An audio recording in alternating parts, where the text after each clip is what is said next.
அதியன் டாக்கீஸர்களுக்கு வணக்கம். இன்னைக்கு நம்ம அதியன் டாக்கீஸ்ல பார்க்க போற திரைப்படம் இயக்குனர் சுந்தர் சி இயக்கத்துல விஷால், சந்தானம், வரலட்சுமி, அஞ்சலி, ஆர்யா மற்றும் பலர் நடிச்சிருக்கிற மத கஜராஜா இந்த படத்தை பத்தி தான் பார்க்க போறோம். இந்த படத்துக்கு இசையமைச்சிருக்கிற விஜய் ஆண்டனி மியூசிக் பண்ணியிருக்கிறாரு. உண்மையிலே படம் சூப்பரா வந்திருக்குதுங்க. அதாவது இந்த படத்தோட மைய கதை அப்படின்னு பார்த்தோம்னா கதைன்னு ஒண்ணு இல்ல. ஃபுல்லாவே இந்த படம் காமெடி பேஸ்டா எடுக்கப்பட்ட படம் தான் இந்த மத கஜராஜா. எப்பவுமே சுந்தர் சி சாருக்கு இருக்கிற அவரோட பாணிக்கு ஏற்ற மாதிரி full and full comedy entertainment எல்லாம் பாட்டு எல்லாமே இருக்கிற மாதிரி ஒரு நல்ல ஒரு மசாலா படமா இந்த மதகத ராஜா படத்தை எடுத்திருக்கிறாரு. நான் ஃபர்ஸ்ட் டேவே நான் நைட் ஷோ போய் பார்த்தேன். உண்மையிலே தியேட்டர்ல ஃபுல் சீட் ஃபுல்லு தான் எல்லாமே. டிக்கெட்டே இல்லை, அந்த அளவுக்கு படம் ஹவுஸ்ஃபுல்லா ஓடிக்கிட்டு இருக்குது. உண்மையிலே படம் ஃபுல்லா சூப்பராகவே எடுத்திருக்கிறாரு நம்ம சுந்தர் சி சார். அதாவது சின்ன வயசுல இருந்தே நம்ம ஃப்ரெண்ட்ஸ் விஷாலு, சந்தானம், இவங்க ஆர்யா எல்லாமே ஃப்ரெண்ட்ஸா இருக்கிறாங்க. ஃப்ரெண்ட்ஸா இருக்கிற இவங்களாவே வளர்ந்ததுக்கு அப்புறம் படத்துல காமிக்கிறாங்க. அப்படி காமிக்கும் போது எல்லாருக்குமே ஒரு ஒரு பிரச்சனை இருக்குது. ஒரு ஃப்ரெண்ட்ஸுக்கு ஒரு பிரச்சனை இருக்குது. இந்த பிரச்சனைகள்லாம் இருக்கும்போது இவங்களோட ஸ்கூல் வாத்தியாரோட பையனுக்கு மேரேஜ்னு சொல்லி கூப்பிடுறாரு, எல்லாரையும் கூப்பிடுறாரு. அப்படி அந்த ஸ்கூலோட வாத்தியார் வீட்டுக்கு போறாங்க.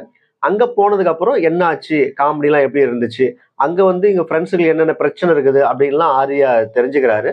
அவங்களோட பிரச்சனைகள்லாம் எப்படி தீர்த்து வச்சாரா, எப்படி படம் முடிஞ்சது அப்படின்னு சொல்லி முடிக்கிற படம் தான் அந்த மதகஜ ராஜா. உண்மையிலேயே படம் சூப்பரா இருக்குதுங்க.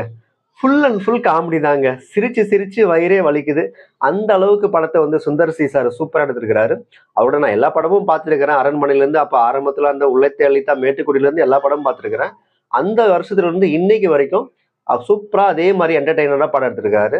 ஏன்னா ஒரு என்டர்டைனருக்கு ஒரு டைரக்டர் கண்டிப்பா வேணும். அதை நம்ம சுந்தர் சி சார் நல்லா பூர்த்தி பண்ணியிருக்கிறாரு.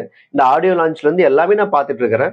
இப்ப சக்சஸ் மீட் கூட வச்சாங்க, மதகத ராஜாவுக்கு சக்சஸ் மீட் வச்சாங்க. அந்த ப்ரோக்ராமையும் நான் யூடியூப்ல பார்த்தேன்.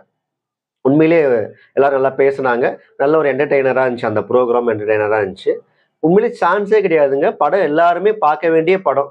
ஏன்னா இப்படிப்பட்ட படத்தை நம்ம எல்லாரும் பார்க்கணும். ஏன்னா படத்தை எதுக்காக நம்ம பார்க்கறோம்? ஒரு என்டர்டைன்மெண்ட்டுக்காக தான் பார்க்கறோம். ஒரு பொழுதுபோக்குக்காக நம்ம போயிட்டு பார்க்கறோம். அப்படி நீங்க அந்த பொழுதுபோக்காக இந்த படத்துக்கு போனீங்கன்னா உண்மையிலேயே உங்களுக்கு ஒரு ஃபுல் என்ஜாய்மெண்ட்டா இருக்கும். படம் ஆரம்பிச்சதுல இருந்து கடைசி வரைக்கும்ங்க ஃபுல் அண்ட் ஃபுல் காமெடி தாங்க. காமெடி இருக்குது, பாட்டுக்கு பாட்டு இருக்கு, ஃபைட்டும் இருக்குது. ஃபர்ஸ்ட் ஹாஃப் உங்களுக்கு போறதே தெரியாது. அந்த அளவு சும்மா சர்ன்னு ஜெட் வேகத்துல போகுதுங்க படம். ஃபர்ஸ்ட்ல இருந்து ஃபர்ஸ்ட் ஹாஃப் இடைவேளை வரைக்கும் ஜெட் வேகத்துல போகுது. எப்பறம் அதுக்குள்ள 1 hour ஆயிடுச்சா அப்படின்ற மாதிரி நீங்களே ஆச்சரியப்படுவீங்க. அந்த அளவுக்கு படத்தை எடுத்து வச்சிருக்கிறாருங்க. விஜய் ஆண்டனி சொல்லவே வேணாம். மியூசிக் பக்காவா போட்டிருக்கிறாரு. அந்த சிக்கு புக்கு சிக்கு ரயில் வண்டி, சின்ன சேலம் போற வண்டி, அந்த பாட்டெல்லாம் சொல்லவே வேணாம். அந்த அளவு சூப்பரா இருக்குது. உண்மையிலே இந்த படத்தை பத்தி உங்களுக்கே தெரியும்.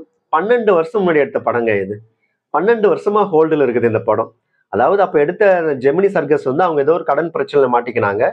அதனால கடன் கொடுத்தவங்க கேஸ போட்டுட்டாங்க. நீங்க எங்களுக்கு பணம் கொடுத்தாதான் இந்த படத்தை நீங்க ரிலீஸ் பண்ணணும் அப்படின்ற மாதிரி ஒரு 14 கோடிக்கோ 17 கோடிக்கோ கேஸ போட்டுட்டாங்க. அதனால ஸ்டாப் ஆன படம் தான் இந்த மதகத ராஜா. 12 வருஷம் கழிச்சு இந்த பொங்கலுக்கு ரிலீஸ் ஆயிருக்குது. உண்மையிலேயே இந்த பொங்கலை காப்பாத்திருக்கிற படம் அப்படின்னா இந்த மதகத ராஜா படத்தை தான் நம்ம சொல்லி ஆகணும். அந்த அளவுக்கு சான்ஸே கிடையாதுங்க. சிரிச்சு சிரிச்சு சிரிச்சு தியேட்டர்ல இருக்கிற எல்லாருமே சிரிச்சுட்டு தான் இருக்கிறாங்க. ஒரு 12 வருஷம் ஆன படம் மாதிரியே இது தெரியலங்க. இப்ப லைவா பாக்குற படம் அப்படின்ற மாதிரி தான் இந்த மதகராஜா படம் உண்மையிலேயே இருக்குது. அந்த அளவுக்கு எடுத்து வச்சிருக்கிறாங்க. அதாவது எத்தனை வருஷம் ஆனாலும் மக்கள் நல்ல படத்துக்கு வரவேற்பு கொடுப்பாங்க அப்படின்றதுக்கு இந்த மதகத ராஜா படம் தான் சாட்சி. அதே மாதிரி இந்தியாவில் மட்டும் இல்ல, வேர்ல்டுலயே 12 வருஷம் கழிச்சு பிளாக் பஸ்டர் ஆன படம்னா வேற எந்த படமுமே கிடையாது. இந்த மதகத ராஜா படம் தான். அந்த ஒரு பேரும் இந்த மதகராஜா படத்துக்கு தான் சாரும். இந்த full and full credit Sundar C சாருக்கும் போகும். அதே மாதிரி இந்த படத்துல நடிச்ச எல்லாருமே சூப்பரா நடிச்சிருக்கிறாங்க. அவங்களோட பார்ட்டுக்கு காமெடி சீன்ல வெளுத்து வாங்குறாங்க. அதுவும் நம்ம மனோபாலா சாரு சொல்லவே வேணாங்க. கடைசி அந்த 20 நிமிஷம் ஆரம்பத்துல இருந்தே இருக்கிறாரு, நான் இல்லைன்னு சொல்லல. அந்த கடைசி 20 நிமிஷத்துல வச்சு செஞ்சுட்டாருங்க. அவர்லாம் இருந்திருந்தாருன்னா இப்போ பார்த்து அவ்வளோ சந்தோஷப்பட்டிருப்பாரு. மனோபாலா சார் இறந்துட்டாரு, செட்டிபாபு சார் இறந்துட்டாரு, அதே மாதிரி படத்துல வச்சு இன்னொருத்தரும் இறந்துட்டாரு. ஸோ அந்த மாதிரி அவங்களாம் அந்த மனோபாலா சாரோட ஆக்டிங் சொல்லவே வேணாம். அந்த அளவு சூப்பரா நடிச்சிருக்கிறாரு. அந்த கிளைமேக்ஸ் சீன்லாம் நீங்க பாத்தீங்கன்னு வச்சுங்களேன், வேற லெவல். தியேட்டர்ல சிரிக்காத ஆளுங்க ஒருத்தர் கூட இல்லைங்க. அந்த அளவுக்கு இந்த படம் போயிட்டு இருக்குது ஹவுஸ்ஃபுல்லா. இப்போ கூட நான் பாக்குறேன், புக்மை ஷோல பாக்குறேன், எல்லா தியேட்டர்லயும் ஹவுஸ்ஃபுல்லா தான் இந்த மதகராஜா படம் போகுது. நான் என்ன சொல்ல வரேன்னா, கண்டிப்பா எல்லாரும் போயிட்டு இந்த படத்தை தியேட்டர்ல பாருங்க, நல்லா என்ஜாய்மெண்ட் பண்ணுங்க. ஒரு நல்ல படத்தை தான் எடுத்து வச்சிருக்காரு சுந்தர் சி சார். இதே மாதிரி படங்களை மேலும் மேலும் கொடுக்கறதுக்கு நம்ம சுந்தர் சி சாரை கேட்டுக்குவோம். நீங்கள் பார்த்து கொண்டிருப்பது உங்கள் அதியன் டாக்கீஸ். இது சிங்கிள் ஷாட் ரிவ்யூ. இந்த ரிவ்யூ உங்களுக்கு பிடிச்சிருக்கும்னு நினைக்கிறேன். லைக் பண்ணுங்க, சப்ஸ்கிரைப் பண்ணுங்க, ஷேர் பண்ணுங்க. நன்றி, வணக்கம்.